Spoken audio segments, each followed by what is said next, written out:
아침 저녁으로 다리가 퉁퉁 붓고 종아리에 쥐가 나는 등 다리 통증으로 고생하는 분들이 참 많습니다. 심할 경우 잠을 잘 이루지 못하는 고통과 혈관이 돌출되기도 하는데요.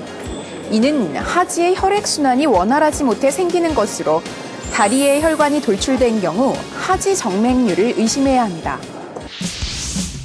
하지 정맥류란 다리의 피부 가까이에 위치한 정상적인 표피 정맥이 확장되고 늘어나면서 구불구불해지는 질환입니다.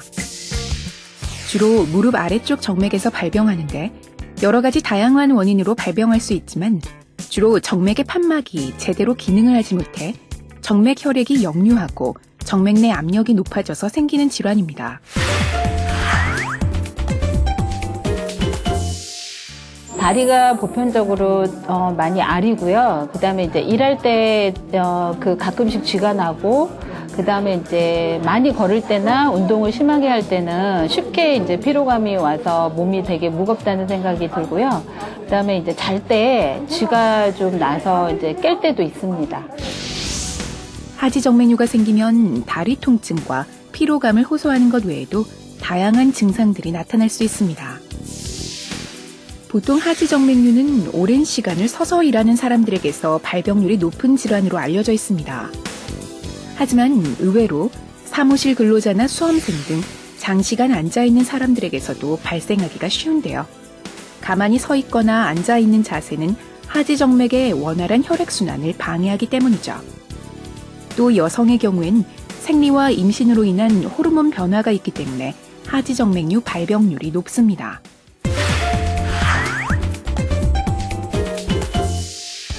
하지 정맥류가 의심되면 우선 정확한 진단을 받고 조기에 정맥류의 악화를 예방하고 필요하다면 근본적인 치료를 서두르는 것이 좋습니다. 초기 증상을 보인다면 의료용 압박 스타킹을 신어 병의 진행을 막는데, 압박 스타킹은 특수 제작된 것으로 발목 부위에서 최대 압력을 줘서 혈류 흐름을 원활하게 만들어주는 역할을 합니다. 먼저 정맥류의 정확한 진단과 발병 원인에 대한 간단한 검사를 받아야 합니다. 치료 방법에는 늘어난 정맥에 경화제를 주사하는 주사 경화 치료, 레이저를 이용한 치료, 수술적인 치료 등이 있는데 발병 원인에 따라 적절한 치료 방법을 선택해서 받아야 합니다.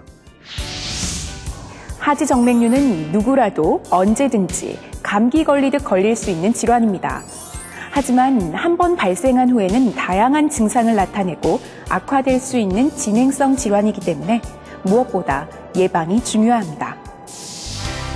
하지 정맥류를 예방하기 위해서는 첫째, 장시간 서 있거나 앉아 있어야 하는 경우 자세를 수시로 바꿔줘야 합니다. 특히 오래 앉아 있는 경우에는 다리를 꼬고 있지 않도록 주의합니다. 둘째, 가벼운 보행을 합니다. 걷기나 수영 등은 혈액순환을 돕기 때문에 자주 하는 것이 좋습니다. 단, 역기를 드는 것과 같은 근력 운동은 복압을 상승시켜 오히려 정맥류를 유발하거나 악화시킬 수 있으니 삼가하도록 합니다. 셋째, 적절한 체중을 유지하도록 합니다. 이는 정맥 내 압력을 낮춰주는 역할을 하기 때문에 도움이 됩니다. 넷째, 다리를 심장보다 높은 위치에 두는 동작을 반복합니다. 다리가 자주 붓는 경우 누워서 쉴 때에도 쿠션 등을 이용해 30에서 40cm 정도의 높이에 발을 올려놓아 원활한 혈액순환을 돕도록 합니다. 특히 겨울철에 즐겨 입는 가죽 소재의 타이트한 부츠나 바지, 또 몸에 꽉 끼는 스키니진 등은 하체의 혈액순환을 방해하므로 피하는 것이 좋습니다. 이 밖에도 소금 섭취를 줄이고 섬유소가 많은 곡물이나 신선한 야채, 과일을 많이 섭취하는 것이 도움이 되니 꾸준한 식생활 개선에도 노력을 해야겠습니다. 지금까지 건강플러스였습니다.